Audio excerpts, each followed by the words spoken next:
Антонио, всушност Додецки ни е чест гостин барем еднаш годишно кога има и зошто да се споделат некои новини, инаку председател на Националниот сојуз на планинско спасување и Антонио председател и на оваа установа, меѓутоа јас би рекол и наш пријател на Телма телевизија и од Охрид беше инхибиран секако да биде физички присутен токму во нашето студио, така што Антонио ти благодарам што и вака и во оваа прилика ќе можеме секако да го направиме разговорот, ама искрено се надевам дека можеби во пресред на новата сезона, кога повторно, не само во текот на зимските услови, ви имате постојано спасувачки мисии за кои што и вредно некој пат да се сподели. Така што ти благодарам што утрово директно од Охрид, ако не грешам, ни се јавуваш во рамки на нашата Телма телевизија. Да, добро утро до вас и до вашите гледачи. Ви благодарам за приликата да го презентираме дел барем од она што го работиме. Да, инаку некаде читав, ако не грешам, повеќе од 2 децении ти беше и основач на оваа спасителна служба, секако со голем дел од твоите пријатели и колеги. И вистина ти и твојата екипа сте оние момци и наши спасители кои што 24 часа, 7 дена во неделата некој пат го ризикуваат своето време и енергија за да спасат живот. Сме имале прилики да говориме за сценарија во минатото, од интервенции во тешки зимски услови, па се до едукација на волонтери и превенција на несреќи. Вистина, јас можам да кажам и да честитам дека вашата работа секој пат представува еден мост помеѓу човекот и непредвидливата планина. Многу често знаеме да го споделиме тоа и со планинарските друштва и самите ветерани кои што знаат во својата биографија да ги заокружат можеби најголемите планински врвови, да кажат дека планината е фасцинантна, меѓутоа секој пат диктира своја метео состојба. Така што и за тоа ќе нотираме каква е состојбата во моментот со интервенции. Јас би прашал на самиот почеток, од тука некако еве да го започнеме нашиот разговор и интервју. Дали ризикот е малку зголемен со оглед на тоа дека ве пред малку и пред да се вклучуваш во рамки на нашата утринска антелма, колегата Александар сподели за лавина во Канада, каде што затрупа 8, ако не се лажам, скијачи со големина од едно фудбалско игралиште, лавина која што била пак баш така да речам поексплицитна, а не беше и состојба во која што не споделувавме ние за вакви слични состојби во Македонија. Така што каква е во моментот состојбата на интервенции, дали до сега имавте, освен на која што читавме пред малку, тоа беше и иницијација да те поканам на Галичник, ако не се лажам, имавте една спасителна акција и мисија. Лавините се нешто што е сосема типично и нормално во текот на зимскиот период. Нормално основен предуслов и фактор за настанување на лавините е снежната покривка, односно количината на снег во истата. Така што оваа година е специфична по многу нешта и по високите температури кои што се случуваат во овие најекспонирани периоди од годината, кога треба да бидат природно многу пониски.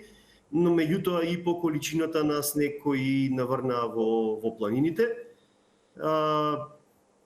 Ова не е, мислам, ваквата ситуација не е ништо ново и чудно, меѓутоа може да се каже дека е специфично и во овој период на сите планини во светот, во Европа и кај нас секако ние не сме да исклучок од тоа, постои висок ризик од настанување на лавини, бидејќи повисоките температури овозможуваат натрупување на поголема количина на снег, дури и на падини, каде што природно во услови на пониски температури ние викаме би се издренирале тие падини. Во овие ситуации имаме натрупување на поголеми количини, што секогаш е еден од факторите. Значи не викаме дека тоа е клучно пресудно, меѓутоа е еден од факторите кој што пропратен со серија други фактори, нагиб од страната на експозиција, ветрот кој што дувал во моментот на врнежи, температурите кои што промените на температурите утро ден, сето тоа влијае, меѓутоа може да кажеме дека оваа година имавме и неколку лавини кај нас, значи на Попова шапка беа забележани неколку лавини, имаше дури пред неколку дена и интервенција таму на зафатен турист, така што тоа се сосема нормални услови на планина во зимскиот период.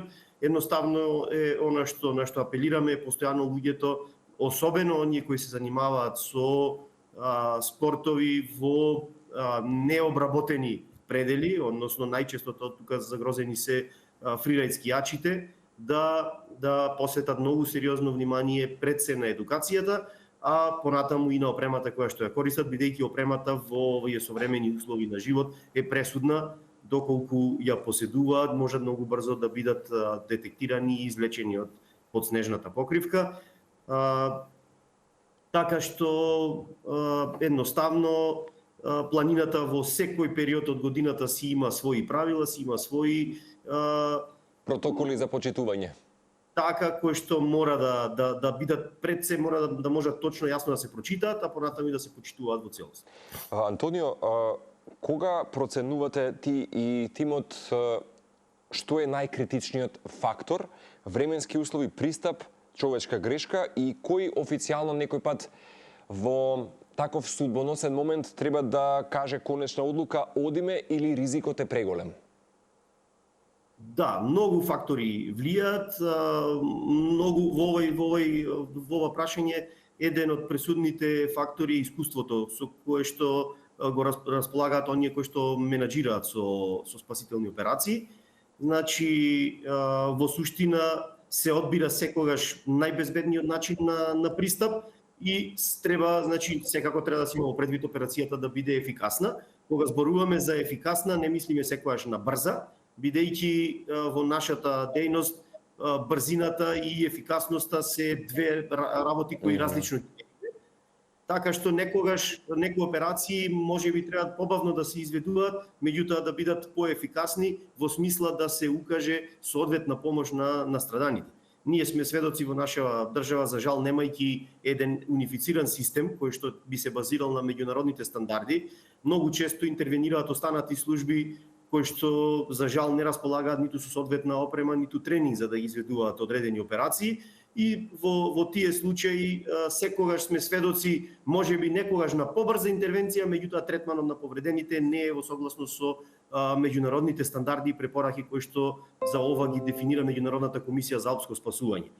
Така што нашата интенција е секогаш строго да ги почитуваме овие препораки.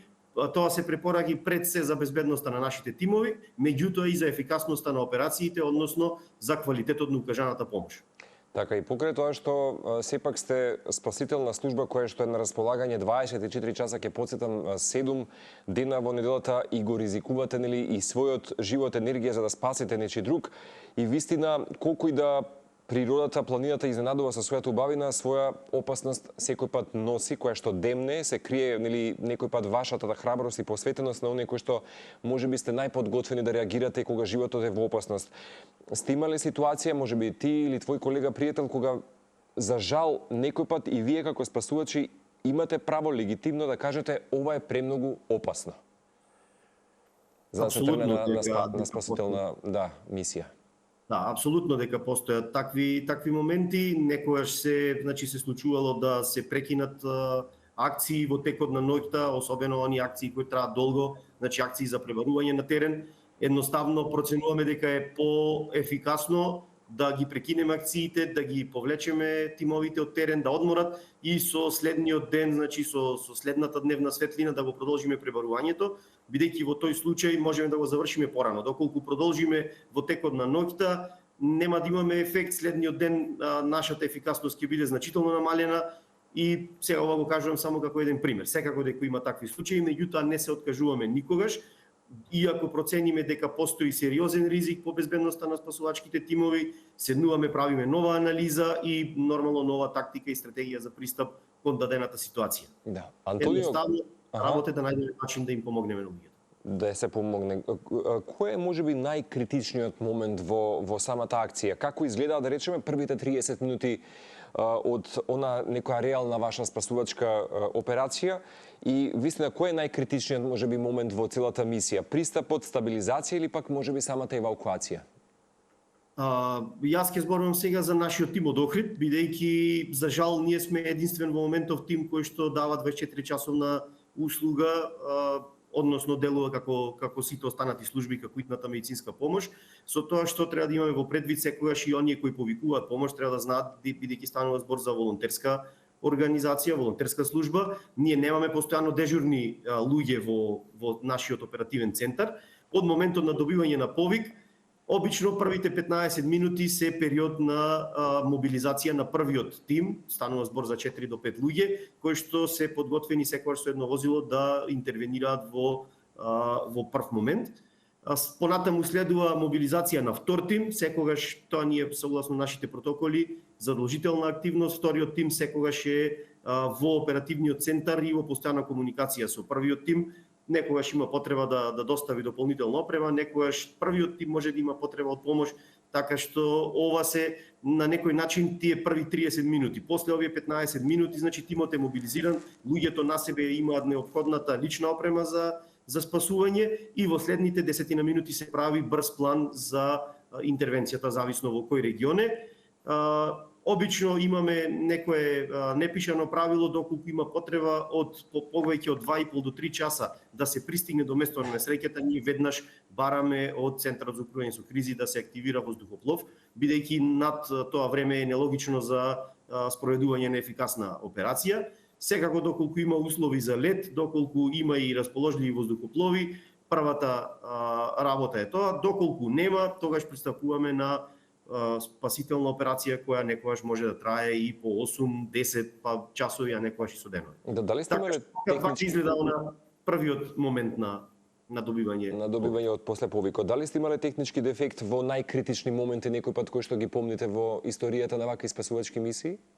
За среќа не ни се случило досега да имаме некој технички дефект, тоа е благодарение на ажурноста на сите наши волонтери кои што активно се вклучени во одржувањето на целокупната опрема и возила со кои што располагаме.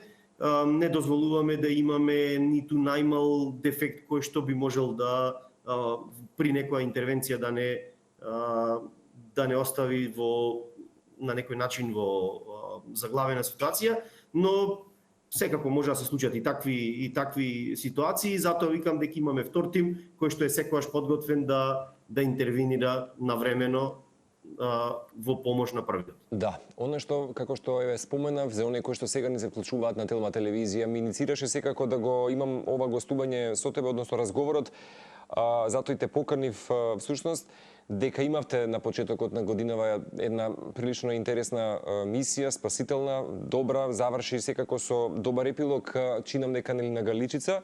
Тоа го споменав и во самата најава.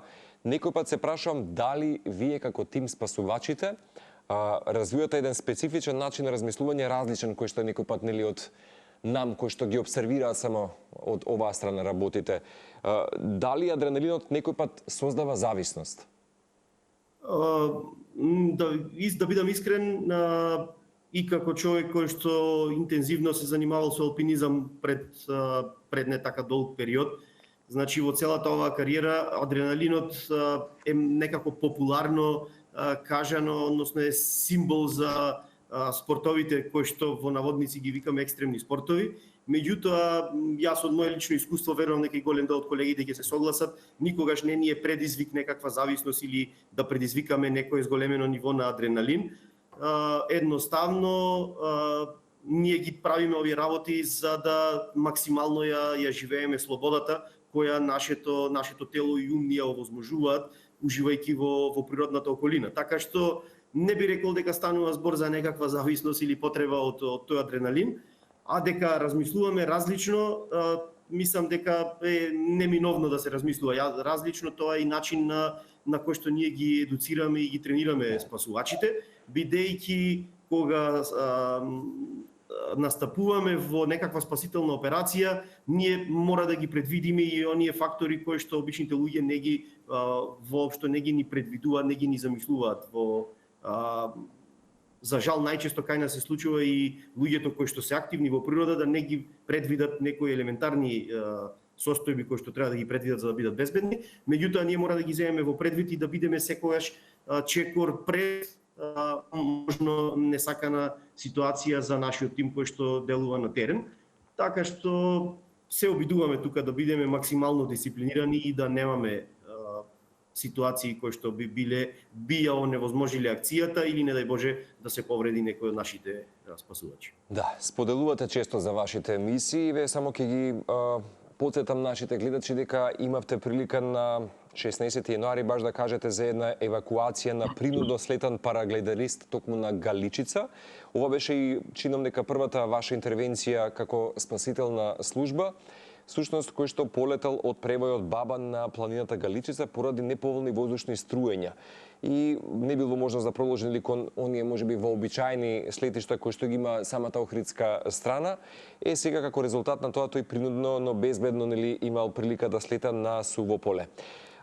Галичица знае да биде една од најфасцинантните, меѓутоа и повторно ќе кажам, секој пат некако ведемне опасност доколку не се почитува правилото на планината.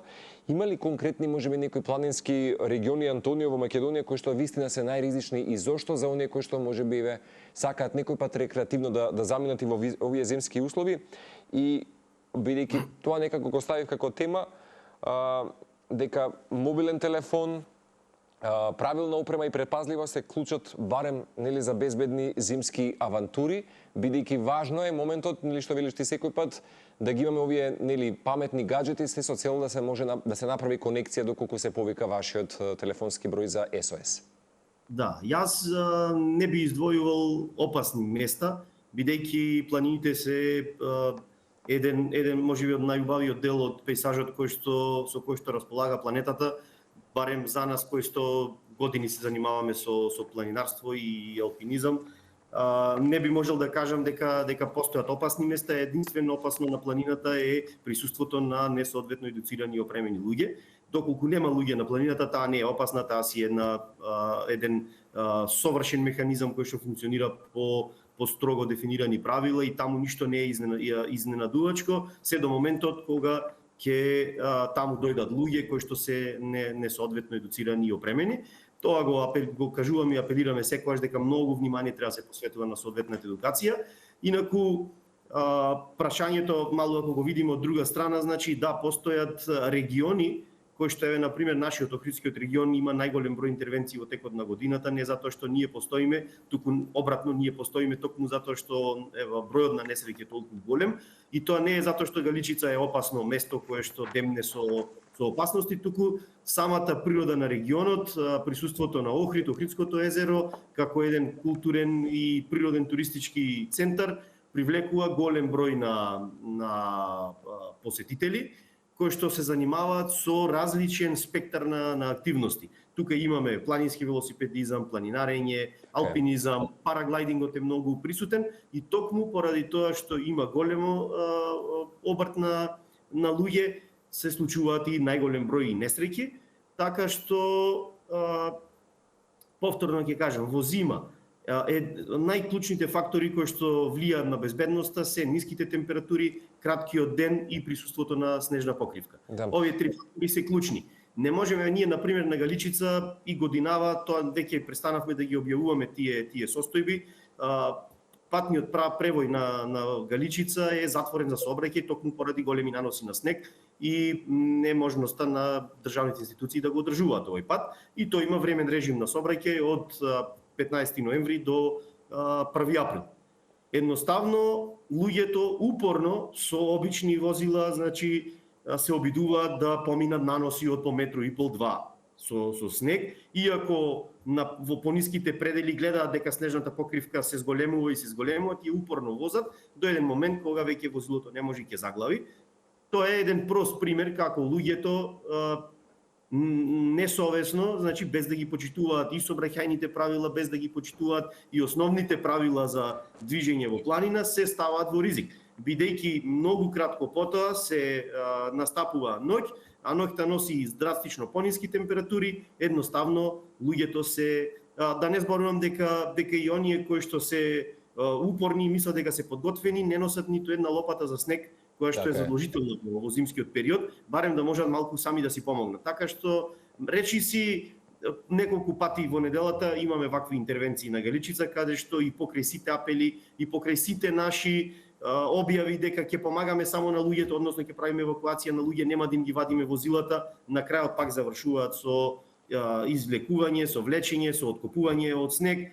За жал, не можеме некој, ова е еден прост пример како луѓето не почитуваат основни правила. За среќа тие заглавуваат во пониските делови, меѓутоа оние поупорните кои што се занимаваат со некој посериозен спорт, секако веројатноста да се случат несреќи во повисоките предели каде што и времето на пристап ќе е голема. И ризиците по нивната безбедност се поголеми. Повторно ќе речам, се сведува на културата на однесување во планина и на соодветната едукација и опременост. Имено, некој пат сме толку својглави и тврдоглави да мислиме дека планината треба да се адаптира на некои наши протоколи и закони, а не обратно, така што добро е што го нотираше истото. Го спомена во разговорот со оглед на тоа дека практично сте на располагање 24/7, чисто волонтерски пак ја кажам, меѓутоа сте една од можеби најважните клучни алки во овие спасувачки мисии. Вашата спасувачка работа вистина е за френетичен аплауз и спомена ти дека практично во текот на цела година поради можеби таа туристичка експанзија секој пат имате нели едноставно тука сте за да спасите човечки живот. Меѓутоа дали тој туристички бум и експанзија некој пат вистина ја зголемува потребата од спасувачки капацитети се повеќе, Антонио? Тоа е веќе евидентно во изминативе десетина години. Постојано апелираме на тоа. Ние токму од тие причини пред 5 години го формиравме Националниот сојуз. Во сојузот имаме веќе 12 организации од различни региони во државата. Имаме организации од Струмица, Штип, Кочани, Веле, Скопје, Тетово, ние од Охрид. Значи се обидуваме заедно со колегите да воспоставиме еден унифициран национален систем кој што би го него веќе работиме на тоа интензивно, го базираме на меѓународните стандарди. Значи се обидуваме да ги почитуваме максимално највисоките стандарди. За жал тука најголема пречка е недостигот на средства, бидејќи сите овие помагала кои што се сертифицирани и се влезени во препораките и стандардите за делување коштаат пари, за жал едноставно мора да се набават. Се обидуваме преку проектни апликации. Во моментот имаме еден активен проект кој што го финансира Европската унија преку програмата за прекогранична соработка.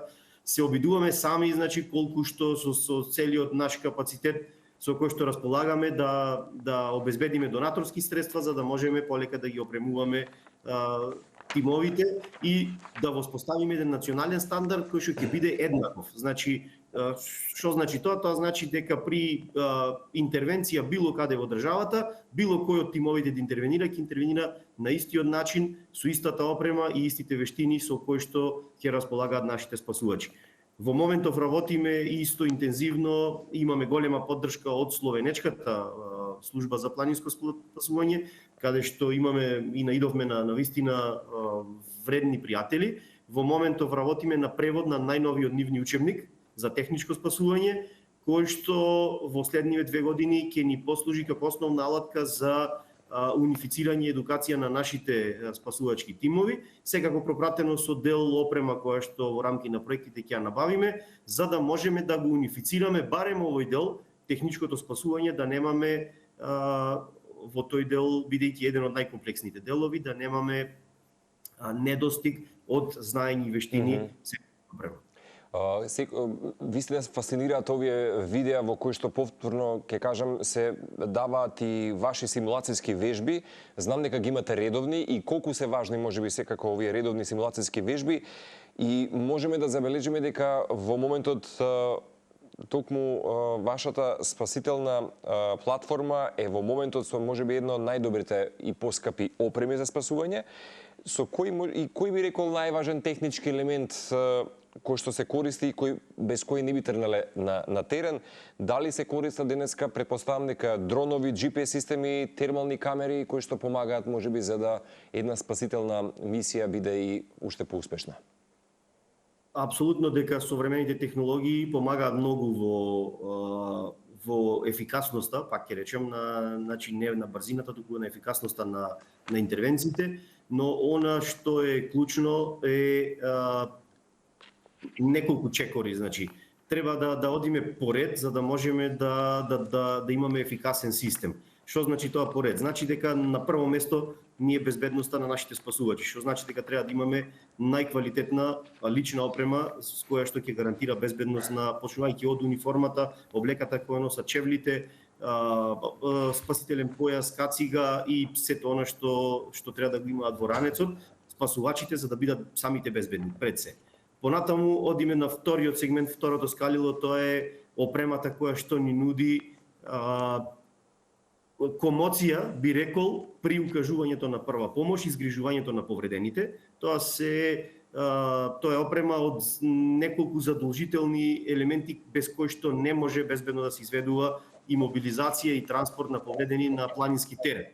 Значи, тоа е вториот сегмент. Третиот сегмент е специјализираните носилки кои што треба да ни помогнат лесно и безбедно да ги евакуираме повредените од тешко пристапни места, па дури понатаму доаѓаат возилата со кои што треба брзо, ефикасно да пристапиме и да ги исто така да ги евакуираме повредените, и понатаму одат сите овие технолошки средства кои што ги споменавте.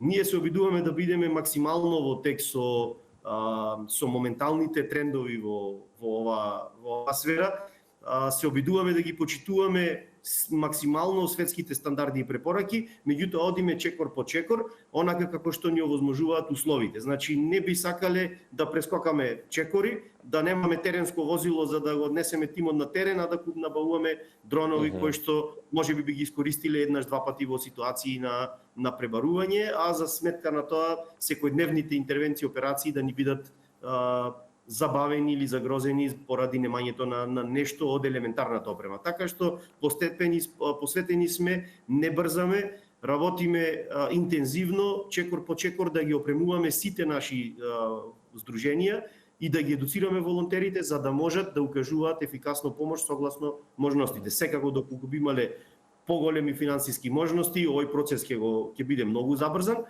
меѓутоа ние во овие минати 25 години научивме дека не треба да брзаме, дека резултатите доаѓаат во моментот кога што едноставно ќе треба да дојдат. Наше е да работиме посветено и да не отстапуваме од инсистирање на почитување на меѓународните стандарди. Да, Антонио, со колкав капацитет на спасувачи располага денес вашата спасителна служба, со колку волонтери и како е да речеме некој кој што можеби е физички и психолошки мотивно подготвен да помине низ некаков тест за да може да се вклучи во истата екипа? Во суштина, нашиот тим од Охрид сега, ако ме прашувате, ние имаме околу 25 активни спасувачи. Инаку, Националниот сојуз за планинско спасување, реков, има 12 организации од различни краишта и имаме нешто повеќе од 250 волонтери во моментот. Морам да кажам дека во овој момент, бидејќи работиме на дефинирање на национален стандард, по кој што ќе се едуцираат спасувачите, во овој момент имаме среќа што најголем дел од нашите организации работат со искусни алпинисти. Тука во овој сегмент морам да кажам дека Националниот сојуз минатата година потпиша и договор за стратешко партнерство со Македонската алпинистичка федерација, која ни е основен ресурс за привлекување и мобилизација на искусни луѓе кои што владеат со вештини кои што се клучни во планинското спасување, и со Македонската асоциација на интернационални водичи, која што исто така е една од клучните организации во државата кои креираат систем за безбеден планински туризам. Покрај тоа што едуцираат, и тоа е организација пред се на професионални водичи во планина по интернационалниот стандард на УИМЛА, ова организација работи многу и вложува многу напори во креирањето на системи, односно креирањето на атмосфера за безбеден планински туризам во државата преку бројни едукации на туристичките работници, на угостителскиот сектор, како да во своето работење применуваат техники за управување со ризиците во планинскиот туризам, кои што секако треба да резултираат со намалување на штетните последици од несакани несреќи. Да. Така што стратешки со овие три организации кои што морам да потенцирам се од една страна клучни, од друга страна се лидери во воведувањето меѓународни стандарди во нашата држава. Интензивно работиме, но секогаш е потребно време, значи ние не мислиме дека преку ноќ може да се сменат работите, иако веќе е дојдено време да и државата малку повеќе посвети внимание и да што повеќе нормативно, законски ги вклучи волонтерите во системот за заштита и спасување, кој што е сериозен недостаток во овој момент. Да, и добро што го посведочи тоа, всушност овие 25 години ваша работа на некој начин се сведоштво дека не треба да се брза во ништо, меѓутоа дека некој пат е важна и поддршката, тоа мислам дека и денешниот разговор го потенцира. Инаку би сакал да нотираме само неколку точки, апропо кога сме кај волонтерите, дека новиот проект, тоа е нешто најново што нели го начна, со наслов Волонтери во акција за безбедност на луѓето и заштита на природата е всушност програма за прекугранична соработка со Албанија. Овој на некој начин, колку што можев да прочитаме, вам и ваш интегрален дел од развојот на системот за планинско спасување, не само нели како техничка служба, туку и како граѓанска култура за безбедност и заштита на планина. Да, значи ова е еден проект кој што го започнавме во ноември, ќе трае 2,5 години. Веќе трет наш проект финансиран од Европската унија, програмата за прекугранична соработка со Албанија. Претходно спроведените два проекти не позиционира многу високо на ранг листата за постигнати резултати. Тоа е оценка на самата европска делегација од Скопје која и ги менаџира овие средства. Според сите досегашни параметри и анализи, нашите проекти се едни од најефикасните, бидејќи со само 2 или 3 проекти веќе воспоставивме едно комплетен нов систем по меѓународни стандарди кој што функционира непречено и по завршување на самите проекти. Овој проект кој што го споменавте е нашиот најнов проект, кој што треба да ги изголеми капацитетите на волонтерските служби, кажав пред се тука со елементарно опремување, меѓутоа и со бројни едукации. Клучните сегменти на овој проект се тоа што на Охридското езеро за прв пат ќе заплови еден специјален брод амбуланта, кој што ќе биде едно современо решение, опремен со специјални уреди за стабилизација на самиот брод во случај на бранувано езеро, ќе може да врши транспорт и на поредени, меѓутоа и на болни лица од крајбрежните населби. Ние многу често во Охрид интервенираме како асистенција на идната медицинска помош, например во населбата Свети Јован Канео, луѓето ја знаат, позната населба, каде што едноставно идната медицинска помош по копнен пат нема пристап до местото. Таму живеат луѓе кои што секако имаат неретко потреби од итна медицинска помош. Се очекува овој брод Антонио да интервенира од оваа сезона, од годинава? За жал не, бидејќи во моментов се постапките за анализа на пазарот, бидејќи ова специфична сфера и не е едноставно, бидејќи такви бродови не се продаваат во продавница, едноставно треба да се направи специјална нарачка за потребите на службата во Охрид. Меѓутоа се надеваме дека следната сезона најдоцна ќе го имаме. Сега ќе имаме и порано, меѓутоа следната сезона ќе биде активиран. Значи тоа е еден од клучните сегменти. Другиот сегмент е изградба на еден оперативен и тренинг центар за спасување во Албанија, каде што по нашиот пример, значи ќе го пренесеме нашето знаење, стекнати искуства од овие претходни години на албанската страна. Таму ни е партнер Федерацијата за спасување од Албанија, која што е млада организација, меѓутоа има вредни волонтери кои што се подготвени да учат и да ги применуваат овие меѓународни стандарди. Исто така партнер од Албанија ни е општината Печин, која овозможи простор на кој што ќе се изгради овој центар. Од друга страна, покрај Националниот сојуз за планинско спасување, носител на проектот од наша страна е Црвен крст Охрид, кој што е секако вклучен во сегментот за спасување на вода и нивните тимови за прва помош во иднина ќе го оперираат овој брод, кој што го споменавме, и Националниот парк Галичица, кој што е наш клучен стратешки партнер долго време. Сојузник, така. Ние заедно со управата од паркот работиме не само на спасувањето и безбедноста, туку работиме и помагаме колку што секако е во наши можности за да се спречат девијатни појави во паркот, за да се превенираат несакани последици од големи шумски пожари кои што ги имавме во минатото. Меѓутоа работиме и поддршка на службите од паркот при мониторинг на биодиверзитетот. Така што паркот ни е партнер и во овој проект и имаме многу интересен сегмент за заштита на природа кој што ќе биде фокусиран на островот Голем град.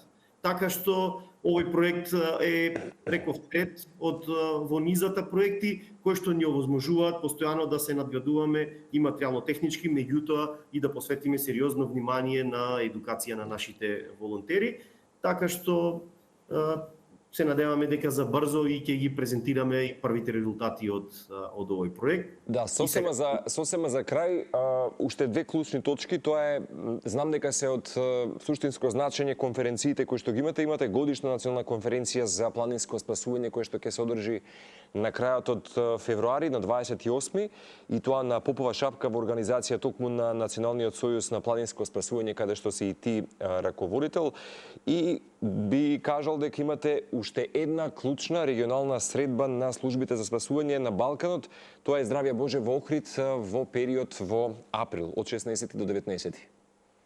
Да, ние значи редовно секоја година одржуваме една годишна конференција која што вообичаено се прави после годишниот конгрес на Меѓународната комисија за алпско спасување. Нашите делегати кои што одат на конгресот, целта е на оваа конференција да ги пренесат сите новитети од светот на спасувањето на сите останати членови од нашиот сојуз. Така што оваа година малку покасно, меѓутоа ќе во крајот на февруари ќе одржиме ова и одлучивме да биде малку подоцна од причина што сакаме да го опфатиме зимскиот сегмент на спасување и да презентираме дел од современите технички средства и стандардите кои што треба да се и задолжително треба да се почитуваат и применуваат за безбедно делување во зимски услови. Така што тоа ќе се случи, тоа е на национално ниво, тука учествуваат сите наши организации. На овој конгрес, покрај овој конгрес, ние правиме и неколку заеднички семинари во текот на годината, кај што се од практична природа, односно се извежбуваат одредени вештини. А она што го споменавте во април, тоа е редовна регионална средба, балканска, која започнавме уште во 2019 година да ја практикуваме, меѓутоа поради ковид кризата имаше еден прекин. Значи, станува збор за една балканска неформална група на спасителни служби. Зошто неформална? Бидејќи ние не сме некое формално тело, меѓутоа минатата година потпишавме договор за соработка и координација и се договоривме дека секој април ќе имаме циклично, значи ќе се преместува на местото на одржување. Оваа година, минатата година бевме во Словенија, оваа година представници од 7 спасителни служби од регионот, тука се Словенија, Хрватска, Босна и Херцеговина, Србија, Црна Гора, Косово и Албанија поново ќе ни бидат гости овде во Охрид и темата токму на оваа средба ќе биде токму легислативата во државите, односно како може да повлијаеме на подобрување на легислативата со цел да овозможиме поефикасна служба за граѓаните и посетителите во регионите кои што не овие средби се многу значајни за нас, како и највисокото конгресот на ИКАР кој што секоја година се одржува во октомври. Се обидуваме максимално да бидеме присутни на овие средби, бидејќи размената на искуства е од непроценливо значење. Едноставно тоа е темелот на кој што го базираме нашиот развој на спасувањето овде во Македонија. Морам да признам дека од денешното твое излагање некако ми влива надеж за особено можеби зголемување на капацитетите за сите спасувачки мисии кои што ќе ги имате, особено што го нотираше и бродот за кој што нели ќе биде на располагање. 13-112 е телефонскиот број за СОС доколку не дај Боже на некој му е потребен. Некако нели во темата само за крај споменав мобилен телефон, правилна опрема, предпазливост, клучни фактори и нешто што би го кажал за крај секако за оние кои што рекреативно сакаме да се втурнеме во светот на зимските авантури, твоја крајна препорака за денешната утринска. Препораката која секогаш ја кажуваме, ја спомена и ти, пред се квалитетна едукација, квалитетна опрема соодветна на условите кои што владеат, бидејќи не е важно да имате само квалитетна опрема, некогаш многу квалитетна опрема може да ви предизвикува проблеми при движењето на планина, значи опремата мора да биде соодветна на условите кои владеат. Секако риск менеджмент план Значи тоа е нешто кое што ретко се практикува кај нас, меѓутоа луѓето ќе мора да се тоа не е некој сложен план, тоа е едноставни неколку чекори кои што во случај на несакана ситуација ќе ви бидат истренирани како да интервенирате. Во тој риск менеджмент план секако треба да влегува еден мал сет на опрема за прва помош, мобилен телефон со полна батерија, во зимскиот период задолжително велиме дека мора да се поседува опрема за непланиран бивак, значи заштитни фолии, лопата за снег, сонда, лавинска сонда, тие се алатки кои што не служат само во случај на лавини, туку алатки кои што едноставно може да го спасат животот во текот на непланираниот пролонгиран престој на планина. И секако бројот, го споменавте 13112, тој е број кој што е директно до нашиот оперативен центар, меѓутоа секако и бројот 112 кој што едноставно треба сите ние да го промовираме, бидејќи преку бројот 112 граѓаните можат да добијат помош од било која сфера која што им е неопходна, така што тие се начините по кои што можат брзо и едноставно да не го пролонгираат. За жал, ние многу често имаме ситуации каде што луѓето заради некаква непријатност, заради некое чувство на срам, го одлагаат повикувањето на помош и со тоа ја комплицираат состојбата. Едноставно ние сме тука, постоиме за да помагаме, односно да ги охрабруваме луѓето да живеат активен живот во природа, што не значи од друга страна дека не треба да ги почитуваат правилата, меѓутоа ние сме тука доколку се случи нешто да интервенираме, не треба да се срамат да побараат помош. Едноставно на временото барање помош и нас ни олеснува работата, а и си помагаат себе си многу повеќе. Антонио, од клучно значење беше твоето денеска и излегување на Телма телевизија, можеби во пресрет на новата пролетно-летна сезона, повторно, од тој пат и физички да можеме да го испланираме секако гостувањето, ќе посекам успешни конференции, секако и средби, и до следна прилика, чувајте ми се. Благодарам на поканата, жал ми е што не можев да бидам во студиото денес, се надевам следна прилика ќе биде во студиото и да ве поздравам и вас и сите гледачи на Телма. Благодарам уште еднаш. Се надам дека искористивме добри конкретно алатки и од неговото излегување. Антонио Додевски, раководител на планинската спасителна служба при Црвен крст Охрид, утрово на Телма телевизија.